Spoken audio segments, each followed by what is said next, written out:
Welcome back to the Rail Lovers podcast, and we are continuing our trek on the Letterboxd Top 250 series that we were doing. It's been a while since I recorded, but what better way to get back on this Letterboxd train by talking about Rise, Roar, Revolt, otherwise known as RRR. And joining me to talk about the madness, the craziness that is this Tollywood, Bollywood film is voice actor extraordinaire André Santana.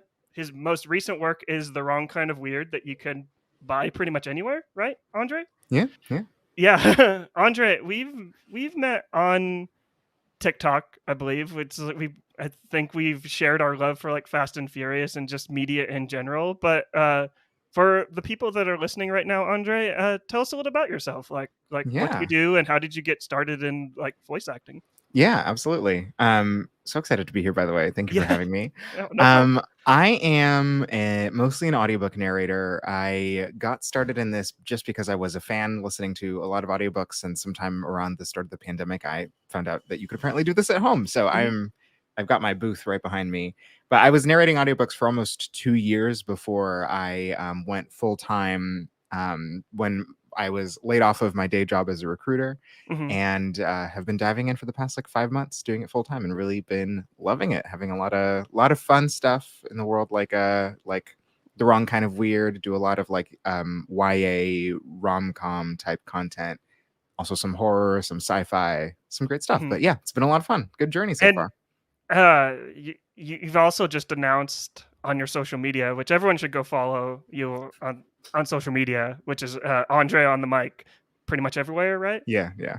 Uh, you are voice acting in a upcoming movie? Your first movie? Yeah, yeah, I'm looking forward to it. It's this indie film that seems like it's gonna be really fun. And basically the prince who conquered Brazil, Dom Pedro, has been resurrected as a ghost. I don't know much about the script yet. We haven't started, like, the production hasn't like officially kicked off just yet. Mhm, But basically it's gonna be like a live action mystery comedy film. mhm, And I'm gonna be doing my understanding is it's going to be a lot of like over the shoulder shots of this like ghost character, mhm. and I'm going to be voicing him from off screen. That's awesome. Yeah. And you've also done work on I can't remember the name. I should have looked this up before we started recording. You're all But good. it's like a crime drama like Yeah, series. yeah, that was How I Caught My Killer on Hulu. Every Mhm. episode is narrated by a different narrator. I think I did episode 8 or 7. Um Six or si- seven, I right believe around it. there. I Yeah. believe it. But it was a cool show to be a part of. So yeah, done a little bit of that, done a little bit of dubbing, done a couple of video games. So just kind of sprinkling my way through the voiceover world. And like, what's your like? I know we've had private chats about this before, but like, what's your like favorite like thing to do? Do you rather do audiobooks or do you rather I do like it's so scripted? funny because I talk to in the voiceover world, like we have agents and managers like a lot of other industries do, Hmm. and so many of them want absolutely nothing to do with audiobooks because they're one of the lowest paying categories of voiceover work. Hmm. But I adore audiobooks. I absolutely adore audiobooks, and I really want it to be like the central thing that I do. So I was just counting, actually. I've done, including children's books, stuff that isn't commercially available. I've done booked almost 80 audiobooks so far, which is wild to me. Um, That's crazy. but it's my favorite thing. I Yeah. deeply adore it, and I'm so happy that I've found this thing that makes me so happy. Well, Yeah. one of my favorite works that I actually first listened to of yours is Moonflower, and Ah, the the character work that you do on this, it's like it. I listen to a lot of audiobooks just because I do love reading, but I find myself just busy like all the time, so it's yeah, just easier to just kind of like take in like stories like that. yeah. And like there's really like an art and a craft to just like I honestly I couldn't do it to be honest, but it's just like I admire people that can like really dive into a character and make you feel like all the Mm. characters that are happening in this world. But yeah. Thank you. Yeah, yeah. It was such a beautiful book, and I'm like, nothing is out yet, but there may be more coming from me and that author, so I'm very excited. we But we got a it's scoop. Get a No, scoop? no scoop. I'm so sorry. No scoop. No It's scoop. okay. But what's so cool for me is that like I don't come from an acting background. All the acting training I got happened after I started audiobook narration, and it's books like that that just make me like vibrate, just like activate all of my neurons. Mhm, And I just a couple weeks ago, I there's this book called Tropicalia. It's really cool by this like Brazilian American author, and it's me and a bunch of other people. It's mostly me playing a character and then a co-narrator playing his sister with some like chapters thrown in the middle. mhm. But I got to record in that book probably my favorite chapter to record of all time, and it is just so full of confusion and rage and like grief, and it was fascinating, and that's just what I want to do for the rest of my life, really. That Like that's awesome. I love it. I love that like moment, like when you are like doing something that you actually love, and yeah. then that thing that you love becomes like your career, and you're just like, this is this is like amazing that I I'm love it. able to make a living off this, and just Yeah. like, don't you have to like take a step back like sometimes and be like, I'm actually doing this? It's like it's Yeah, yeah. I say the phrase out loud, like I'm a working actor.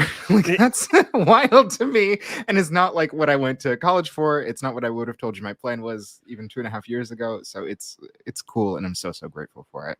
right. Mm. And I like you're also like you're a SAG like working actor, right? Yeah, So yeah.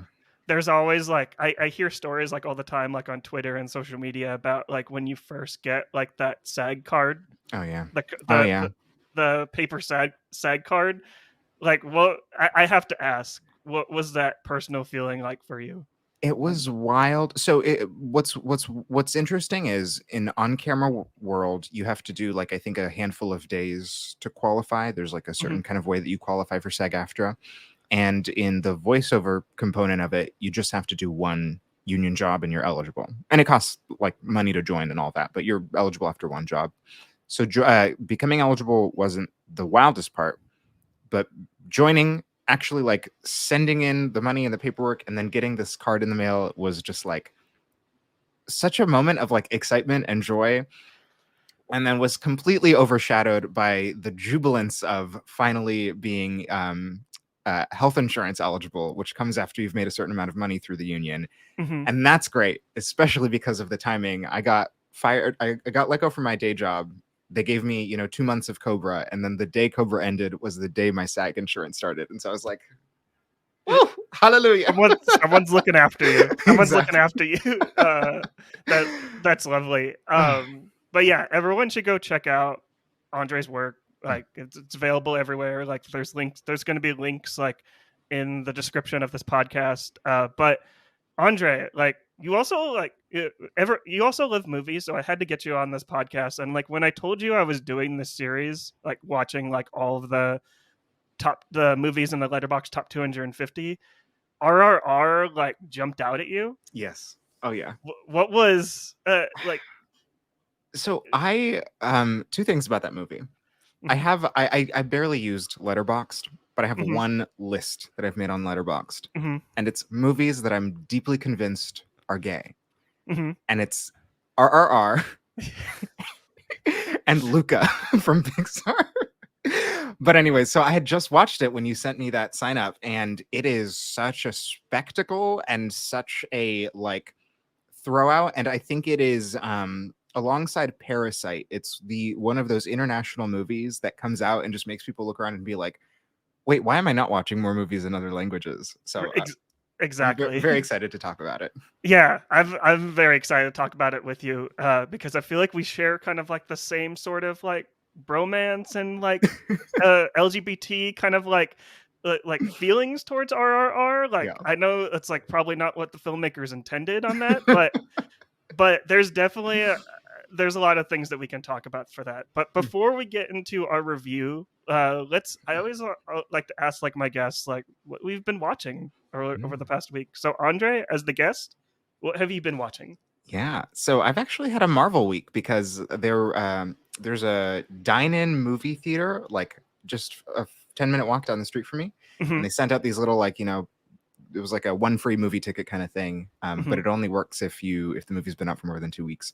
So on Hmm. Sunday me and my boyfriend went and watched the new Guardians of the Galaxy movie, Hmm. And then Thursday night we went back and we watched the new Spider-Man Across the Spider-Verse movie. So that's Much what I've been watching this week. much like everyone else, I've also seen Across the Spider-Verse. This is uh, like I am a big Marvel head myself, but like I will admit, like I haven't said this publicly on the internet just because I've been afraid of this. Like Into the Spider-Verse I liked, but the animation of it Mm. kind of hurt my eyes a little bit just Mm. because I wasn't used to like that style of animation.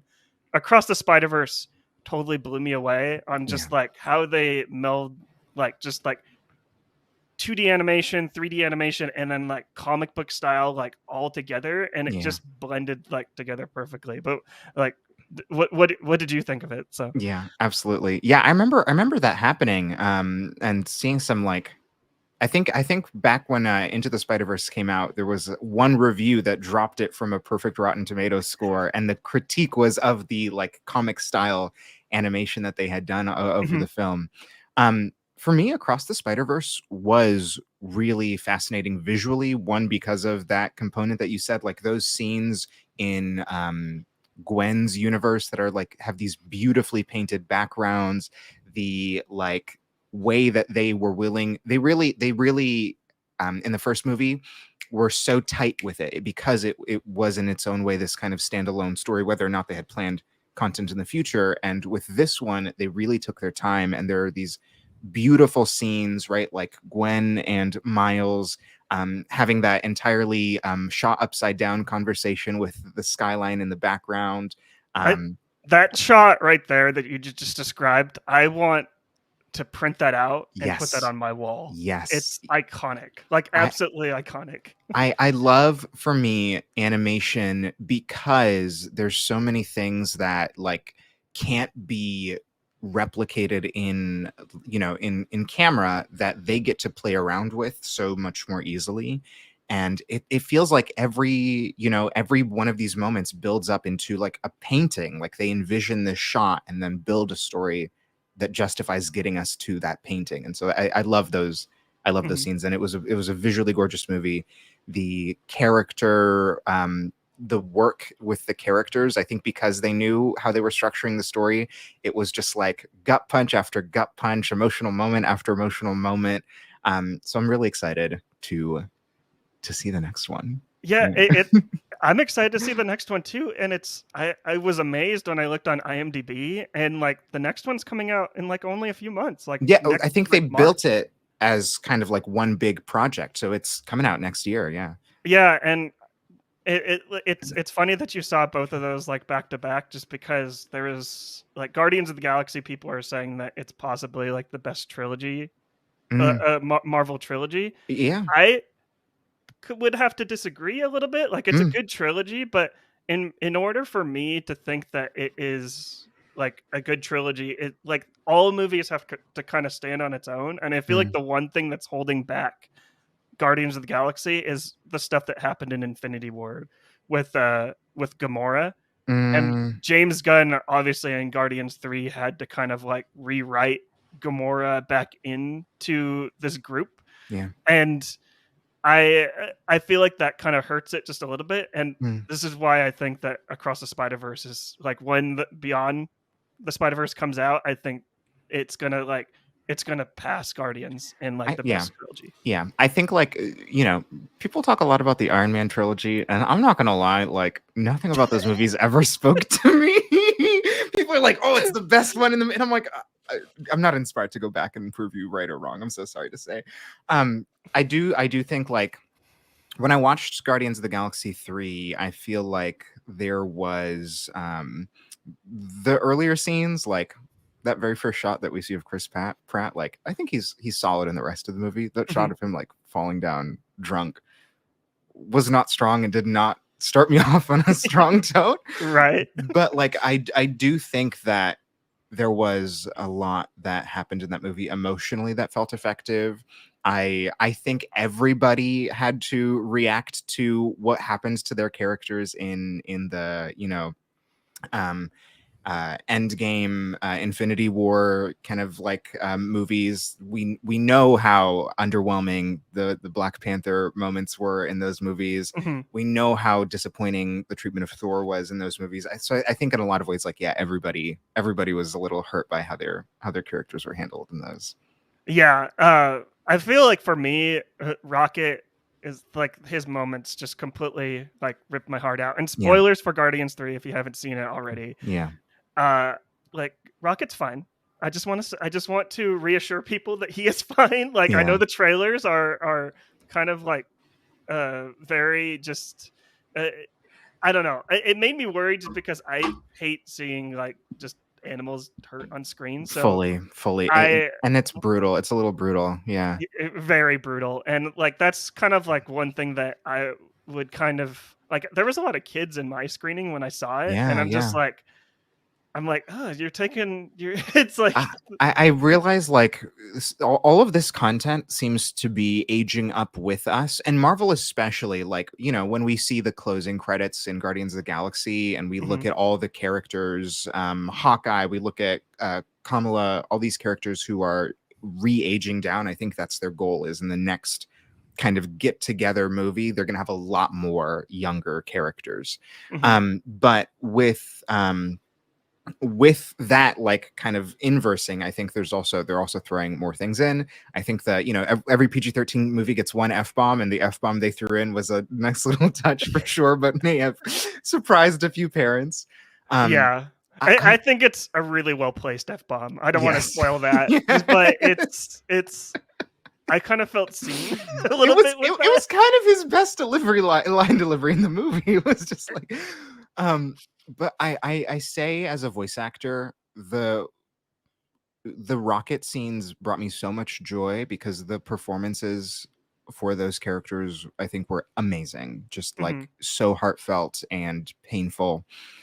And the other thing I'll say, and I want I'm not trying to have any kind of like only about the we only look at the art not the artist kind of commentary or whatever. This is mhm. just my truth in my heart. um I'm gonna double check his name really quickly. Who um you're referring to or I'm referring to the villain in Guardians of the Galaxy 3, High Evolutionary, played by Chukwudi Iwuji. Mhm. Watching him play High Evolutionary made me realize that actually Jonathan Majors was just bad in Quantum Mania. I'm really glad you said that. Like I was waiting for you to say that and like the highlight I'm telling you, I know James Gunn is done with Marvel and he's kind of like Yeah. moving on to the whole DC ventures, but Kevin Feige, he's got to write a Christmas card Oh, to James Gunn. It's just like, thank yeah. you for introducing the High Evolutionary, just because everything that they were trying to go with Jonathan Majors' character of Kang, James Gunn just hit a like 4 home runs with Yeah. the High Evolutionary. It's Chukwudi Iwuji, I believed him. Like that was a performance that was passionate, that was committed, that was so specific. He was an excellent villain. He was fantastic. and I'm not trying to say that Jonathan Majors. I haven't really been following all the stuff with him, Yeah. but like it's alleged, so it's like I think they're still like in cases, but if they do have to recast, I would what's his name again? So Chukwudi Iwuji. yeah, I like give him the spotlight. Yeah. That's I totally agree. So I just want to champion him for a second too. But yeah, so that's what I've been watching this past week. That's awesome. And I just want to echo like your sentiment with like the voice act like as a voice actor, like hearing like Bradley Cooper just kind of like just giving the performance of his life. And I just since I have like a voice actor on the podcast, this is my if any Academy people are listening to this podcast, I Mm. hopefully they are. Uh, just make voice acting just giving them a category. Give voice actors like an Oscar. Like they deserve it. Like come on, come on. That's all. Like Uh, what are your thoughts on that? To be honest, it's like, I do think that like often voice actors are kind of relegated to the sidelines. Like I think back to the what was it? oh, Space Jam. Space Jam. Thank you. My Yeah, housemate yeah. out in the background. The Space Jam sequel that they recently made, and the conversations about how like the voice actors who have been performing some of these animated roles their entire lives Mhm. weren't invited to red carpet events for that movie, and weren't like featured in the commercials in the same way as all the like celebrity guest voice actors. And you know, it's a lot of people who do a lot of fantastic work on camera, and it is a specific and different skill to do voiceover work. And there's some who are amazing at crossover. We're looking at Jack Black, and Mhm. some who don't necessarily do much beyond play themselves. It, exactly. I'm glad you kind of threw in Jack Black in there too, because if you're referring to like the Mario movie, where Yes, Jack Black is doing a he very is Bowser. he is doing he's transcending into Bowser, but Yeah, meanwhile Chris Pratt is just and he I don't and want to hate. I don't want to hate. I watched the Mario movie, and I wasn't like disappointed with Chris Pratt or anything. It didn't like Mhm. stand out to me, but I wasn't disappointed with it. There were a couple other roles that felt like they were performed line by line, Seth Rogen. I mean, just kidding. Just kidding. I don't. I love I love acting and I love the art, and I don't want to like make my time on this earth about like criticizing people's work at all. Mhm. I think that like prioritizing star power above the people who commit their lives and their careers to this specific kind of work hurts the content. And I think that like I just want to see more voice actors getting cool opportunities and getting like to be celebrated for the amazing work that they're doing. Right. Give voice actors their flowers, Academy. Just do it. But yeah, that's all you've been watching across the Spider-Verse Pretty much. project? I listen to I think those are the two movies I've seen lately. A little bit of, you know, anime on the sidelines, catching up on Demon Slayer, and listening to lots of audiobooks, but that's what I'm watching That on screen. that's awesome. I haven't really been watching much, but I feel like I have to. I haven't recorded a podcast about this. I saw Fast 10 like I'm gonna sit back. You just tell me what you're feeling. uh I'm not feeling great. I'm just saying that. Not feeling great. That movie, I feel like 10 movies in, uh they're kind of running on empty. Mm, They're running on fumes. mm. But I feel like if you're going to see Fast 10, you just like like 10 seconds in, this movie tells you what it is. And Oh. Hmm. I feel like I had to talk about it too, especially on the RRR episode, just because I've come to terms after walking out of Fast 10 is that this is American Bollywood. Like it's Mm, just turn it all the way up to 11 and just like mm. we're not going to take this seriously, and like if you're in, you're in, and if you're out, you're out. So Yeah. it's like Yeah. I will continue. Like there's the issues that I have with Fast 10 is that obviously like Vin Diesel has come out on social media and said originally it was a two-parter, now it's a three-parter, Yeah. and I'm like, the way this movie ends, it just ends, and it's like it Oh. leaves you like it builds up, it keeps building and building and building, and it's almost like they're blowing up a balloon and they just kind of like let it go, and it's just like Ah. it's so disappointing. Like there's no stakes at Mm. all, and it just kind of left me like a wet blanket, and I'm Yeah. just like I don't know, Yeah. like it is what it is. You just you go see it every 2 years, and then like another one will come out, and you're like, it's just like a family reunion. Yeah. That's what it Family, basically is. I think Vin Diesel wants that sound clip actually. Exactly. But Fast 10, it's just another Fast and Furious movie. Like, what do you expect? But Yeah. I also saw Mm. You Hurt My Feelings, the Oh, I new haven't seen that. Julia Ray Dreyfus, I think that's her name, film. She was from people know her from Seinfeld, but this is just a nice little A24 dramedy Oh that yeah. I didn't really like expect.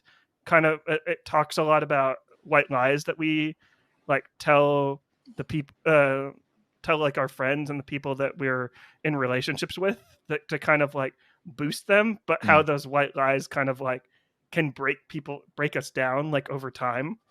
And it's just like it's a nice kind of like just just a nice little comedy that also kind of like broke me down a little bit. Yeah, Like yeah, that's what A24 does, to be yeah. honest. It's It like, really is, yeah, and but I love them for that. I love them for that. yeah, but it's totally a nice breezy watch. It's like Mm, 90 minutes and you're kind of in and you're out. So yeah. um that I believe when this podcast comes out that would still be in theaters, but it'll most likely be on VOD. Mm. But yeah. Uh There is actually, you're reminding me, this wasn't super recent, but a movie I had seen recently, relatively, that I had been thinking about. I don't know if you've seen it. It's called Linoleum. I have not seen it. It's a small one. I'm pretty sure it's an indie, but I SAG-AFTRA does these screenings, and I ended up watching that through there. Mhm. And there was a Q&A right afterward with Jim Gaffigan, who stars in the movie. Mhm. And it is a beautiful, just a beautiful like family movie with a really strong twist that I don't want to say too much about. Mhm. Um, and I watched it and felt like it upended kind of the like suburban family drama category in a really nice and strong way, with a lot of wonderful performances, um, and just a lot of like heart That for a that's while. that's awesome. And like Jim Gaffigan, like applause to him because like like I've always loved his comedy, but he's really broken out into like a really like interesting like performer. Yeah. And I'll definitely have to check it out. But is that like where's that? Is that one set in New York or? No, it's set. I think it might be ambiguously Midwestern. Oh, okay. Um, yeah, yeah, yeah, Yeah, something like that. yeah. The thing that I loved about you hurt my feelings though is that it's set in New York, and it's Mm, I always love like films that are like grounded in New York, like actually like shot in New York. And yeah. there's a line like in where Julie Dreyfus's character basically like rips New York coffee shops on how like they're all kind of like hipster and like they're too clean for her. She misses like the old like the dirty, grimy like coffee shops. Which when she said that line, I was just like, I feel seen. I've never felt more seen because it's like I don't mind like some of those like hipster coffee shops where everything is kind of like stainless and sterile. Yeah, Like like they're definitely a vibe, but there's yeah, something about walking into like a New York coffee shop and just seeing all walks of life, yeah. and like you can smell like the coffee grounds and just like I don't know, it's just yeah. There's so many different cultures that have this kind of like legend mythos about restaurants from their culture, like Jamaican restaurants, Chinese restaurants. They're like, if you come in and the seats are torn up and the wait, like the the waiters are really mean, the food's gonna be amazing. You know? Right. Yeah. Exact. Like I know like being from California, like one of the like the biggest like like everyone like the biggest way to like recommend like Chinese restaurants Mm. is go to Yelp reviews that are 3 stars. Yes. Yeah. Yeah. Two Like stars, it's actually bad. 4 stars, like it's too like, pulled away from the culture to be exactly. authentic. Yeah. It's a 3 stars like that nice like nice it's the porridge is just right. The porridge is just Exactly. right. um Ah, but yeah, we kind of went off a little off topic on that, but you hurt my feelings is it's just it's a nice little dramedy. You mm, should definitely check it out. mm, But the last movie that I saw, it's kind of like in relation to what we're talking about next, but someone recommended me this like on TikTok, and because they obviously know I'm a huge Fast and Furious fan, but they basically just said that this is the Indian Fast and Furious, and this mm. the film that I watched was Doom, and it's Doom. yeah, it's basically Fast and Furious but with motorcycles instead, Mm. and they're just like it's basically them just trying to. It's basically just a heist. It's a heist movie, Mm. and it totally Fast and Furious, but the Bollywood version. That's basically. I don't want to give too much away because some of the action set pieces in this put Fast and Furious to shame, in my opinion. But Oh uh, I man. don't want to reveal too much about that. But everyone should go check out Doom. It is playing on Prime Video. But that's pretty much all I've been watching. I have been watching a lot of Ted Lasso. I finished up that, but I'm doing a bonus episode on that, so you can hear my thoughts on that uh, coming up here real soon. But anyways, that's all I've been watching, and let's finally get into our discussion of Rise, Roar, Revolt.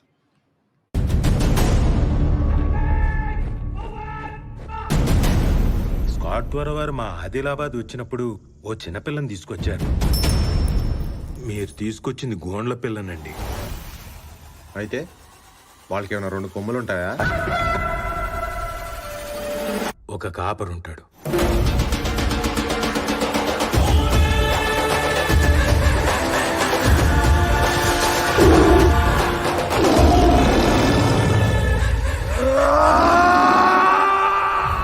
పులిని పట్టుకోవాలి. Trailer from Rise, Roar, Revolt, also known as RRR. It is my personal favorite movie from last year. Mm.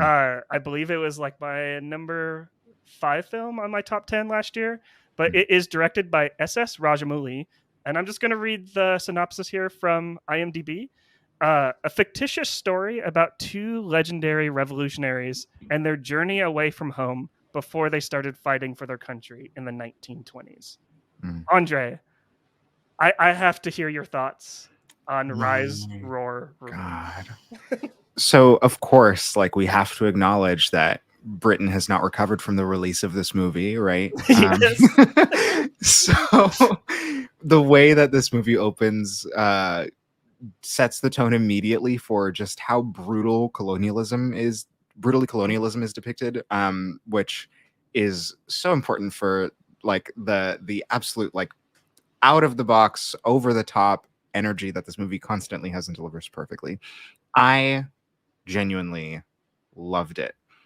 I don't think that I get to see, you know what it is? It felt like it took itself just seriously enough to tell its story, but not so seriously that it didn't know how to have fun with choreography, with stunt coordination, with like emotional drama.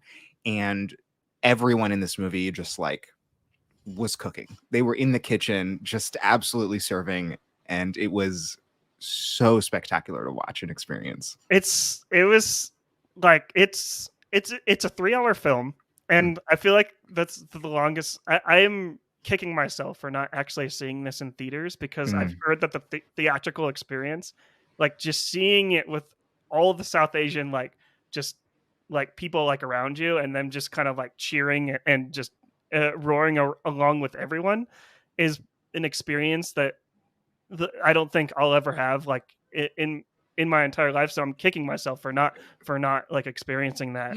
But it's a 3-hour film, and I did not feel the length like at all. Like No. I was totally invested in like these 2 characters that when the movie introduces them, like I thought that they were brothers and that they knew each other from like since birth, but Yeah. After rewatching it again, I don't think that they're brothers. They just kind of like that. They just had like a love language that they just connected. Like all of a sudden, like the action sequence where they first meet with the motorcycle scene. Yeah. Where they like look at each other and just like, hey, they're just like the hand gestures. It's so good, and the action sequence is just. I know I was just talking about Doom like before I played like the trailer for RRR, but like the action sequences of this, but they're just over the top. Yeah. And Yeah. And I have to talk about the fact that the stunt coordinator of this movie is literally named King Solomon. Mhm, That's epic on its own. mhm, And there is something about like physics in films, the way that the physics are emphasized and the way that the characters experience them, that has mhm, always like thrown me for a bit of a loop. Like, you're watching Power Rangers and they'll do like jump across a chasm, and your eyes understand like movement and the physics of weight, and they're maybe going a little too far, or it's just like off in some way, but the action is emphasized so specifically, and I didn't get any of that in this movie. There's a moment, I think, where Beam like throws a man towards Rom, and he shoots him with an arrow, and then the dude just like basically hovers towards Rom, and then Rom like takes the arrow out of his back as the dude like flies on past him. And I bought it. I lived it and I moved into it, and I did not question it at all. And right. there's just something about the way that they like take all of that in that like really works well for me. Exactly. Another thing that I would like to just like add to like about this movie is Mm. that like you don't see a title card until 40 minutes in, and Yeah, on my in my experience and just like watching movies like on the regular is yeah, that if that happens, I'm usually in for a really like amazing experience. Like yeah. a film that came out like 2 years ago, Drive My Car, also had like that same. You don't see. I think it was like 40 minutes in. It was more like 2 hours in Yeah. the title card. Uh, The title card came in after that, like the field sequence, right, where he's fighting the crowd of people. mhm. Yeah. Yeah, and that scene like sold it for me. Mhm. There is something so like, remember how people were like cheering on the fighting choreography of Daredevil? Yeah. Mhm. There was something like that for me with that scene. It felt so like visceral. I bought that this man was just fighting off like a crowd of people. And there's behind the scenes info that like there was so much dust being kicked up, and the actor felt like it was just like the most suffocating scene he'd ever coordinated. But there was Mhm. someone next to him who had to like wave a white flag after they yelled cut so that someone could come and like pick up the actor from the middle of this giant crowd. Um, That's insane. but it's so drawn out, but just so like I'm with him every moment, every movement. I feel it. It's so immersive and it's so wonderfully done. Well, and like it's interesting that you mentioned that because this is I believe like when this film was released, it obviously was like the most successful like Indian film of all Yeah. time, but also I think it's considered one of the more expensive films as 54 million USD. It's the most expensive standalone film produced in India. Yeah. and it it broke my heart when did not submit this film for the Mm, Academy Awards because mm, I feel like all the work that you just described, just like I couldn't even imagine working on a film like this. Just uh, like even like the scene, the Natu Natu scene, yeah. with all these extras, all these actors, and choreographing like the dance. Yeah. It's it's a level of scale that it's like I know like we're pretty spoiled uh here stateside with like Marvel films like with scale, Yeah. but RRR puts scale in like a whole nother So level. so different, and at the very least Natu Natu did win Oscar for best song, and Mhm. I'm Yeah. so glad you brought it up because the director does one of those like Vanity Fair breakdown videos about it. Mhm. Super interesting stuff. One, that palace is in Ukraine, and all those dancers, like everyone in that scene is not an extra, they're all dancers, and that was all filmed with Ukrainian dancers. Mhm. And it's so clear how much joy making that entire part of the movie brought like the entire production team. Mhm. Apparently the costume designer is the director's wife, and so they had to like navigate through different like elasticities of suspenders so that they could do the choreography, and it wasn't included in the choreography until the choreographer saw the suspenders like on the actors.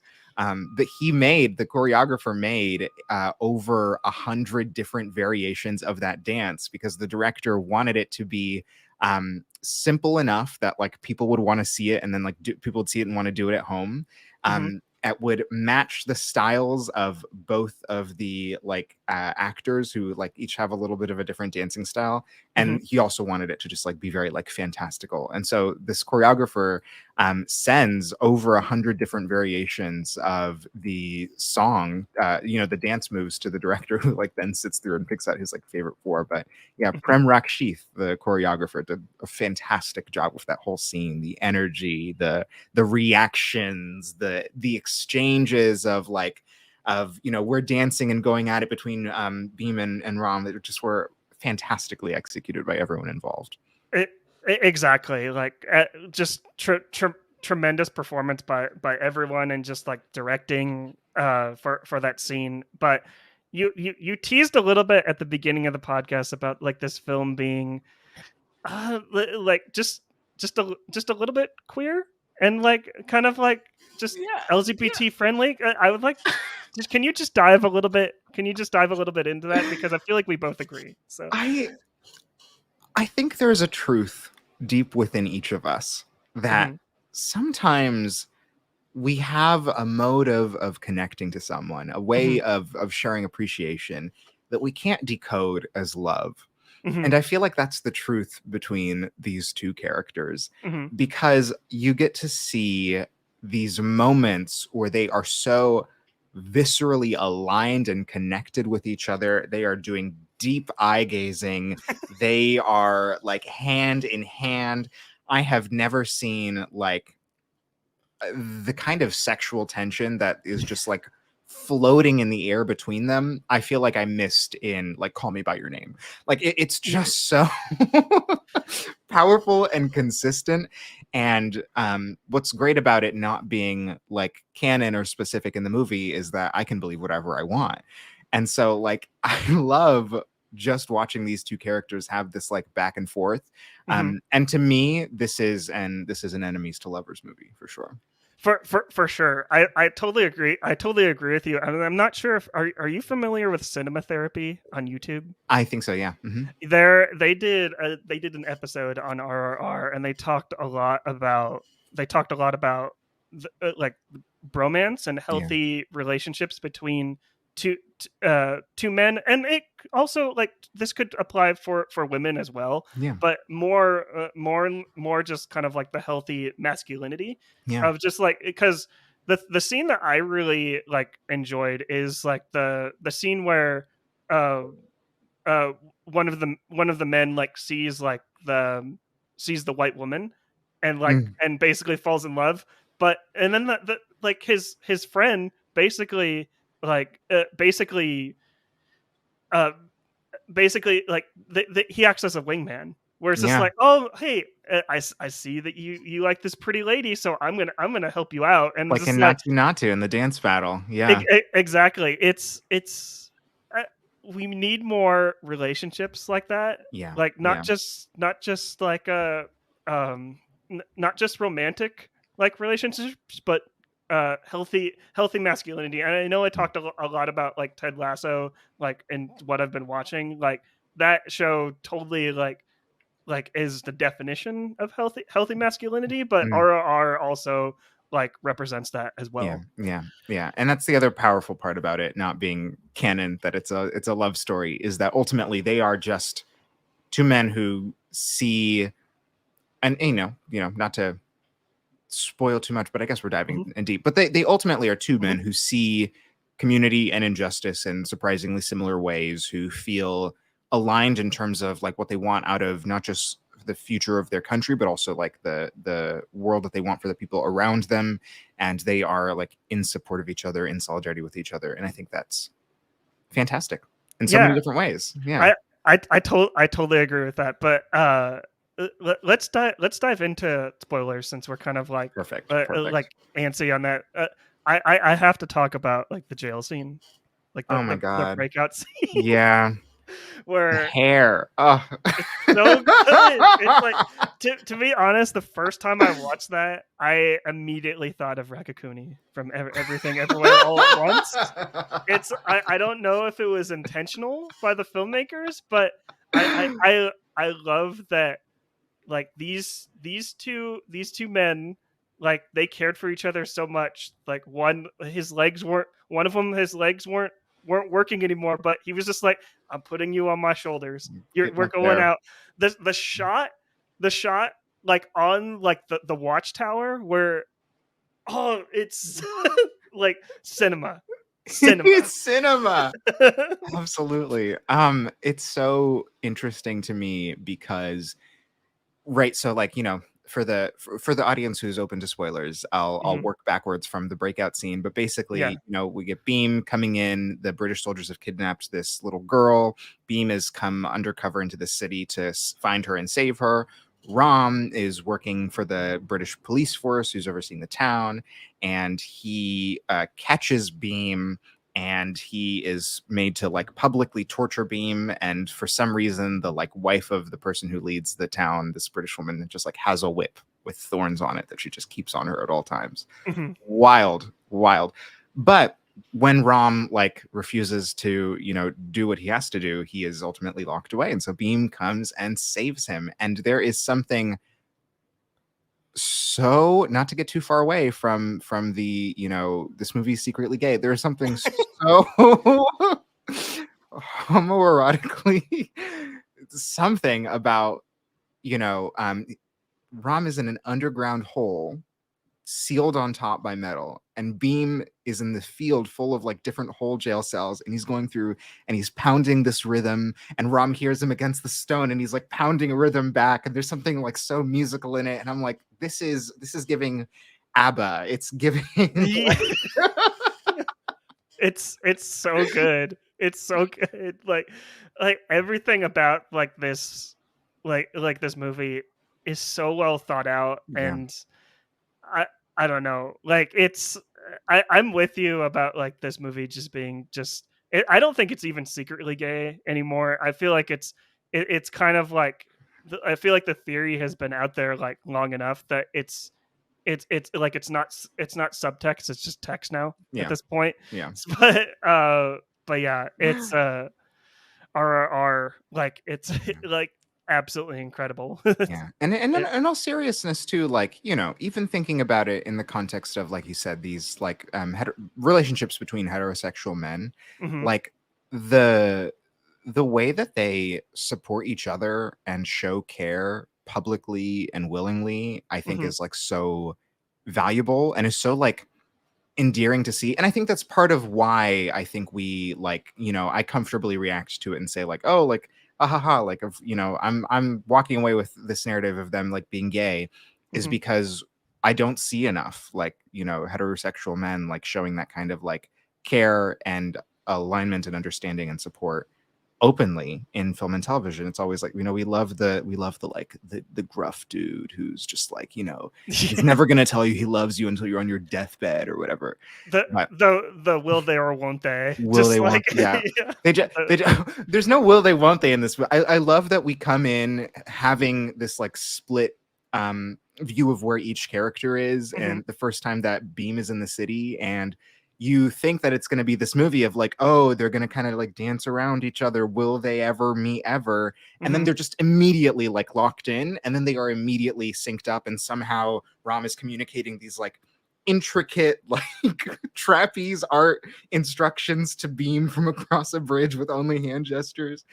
And I've never that ship will never sink, is all Yeah, I have to say. exactly. And like it's so important too that I stated this like already, but like nonverbal communication, Yeah. like the way they communicated like at first, it's like that's really important. Like I know like small talk is kind of like is kind of like big nowadays, but like even just like a slight head nod could be like seen as as like a connection. And just I just love that like these two were like one to one like Yeah. immediately, and Yeah. there's just like absolutely amazing.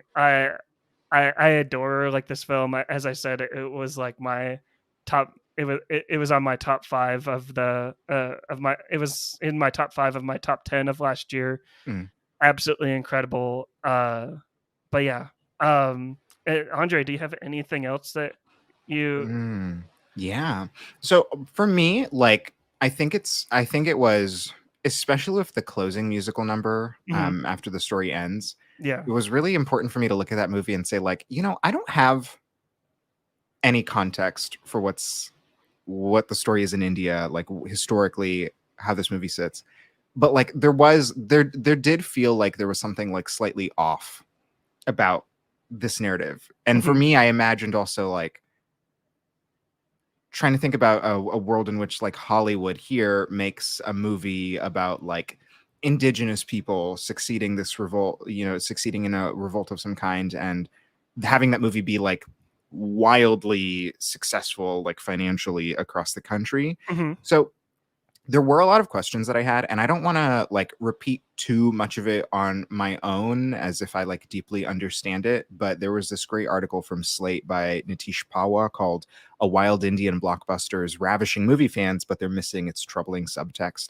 And ultimately, there is a lot happening in this movie in terms of representation of Hinduism versus Muslim religion in India.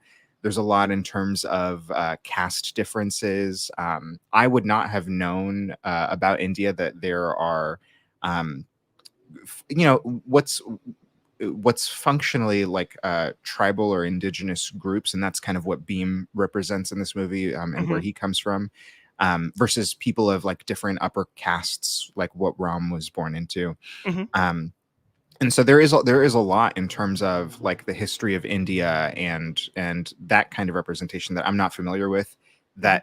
that this movie stands on top of, that I think is just like important subtext, so that we aren't just like swallowing it whole and walking away with it. But I thought that was really, really fascinating to learn about too. Yeah, for sure. But I just want to like close with everything that you just said there, because it's like it's immensely important. But representation matters. Mm, Like that's what I feel like that's like one like thing that that we should always like come back to, is having people represented like great like on camera, but also behind the camera too. mm, Just because like like in the writers room and just like behind the camera, because those people deserve to have their stories told too. And like the people like on camera d- uh probably don't have like the same experience as the people that are actually um writing these stories. And also pay your writers. That's all I have to say. but you're So right. like like And the strike. like sort of like my final thoughts on RRR is that I what I appreciate like most like about this film is just like, I know like this film was huge in India and like South within the South Asian community, like, and they really loved it. But what I love most about it is that it picked up here over in the Hmm. States, a movie that was not that was English was not its first language. It Yeah. was English subtitles, and it did really well. It Yeah. did really well over here, and you don't really see that like a lot. And to see like even like people like on TikTok like do the Natu dance and just like have people just kind of like embrace like this film Mm. really warmed my heart. And I and even I'm not sure if you've seen like it was like Andre, you mentioned that it was nominated for best song at the One Oscars, best song. Yeah. Yeah. and it won too. uh Seeing, I'm not sure if you've seen like the clip of Rajamouli and Steven Spielberg talking. No. Mm-mm. It's I'll play it like on when I edit this podcast.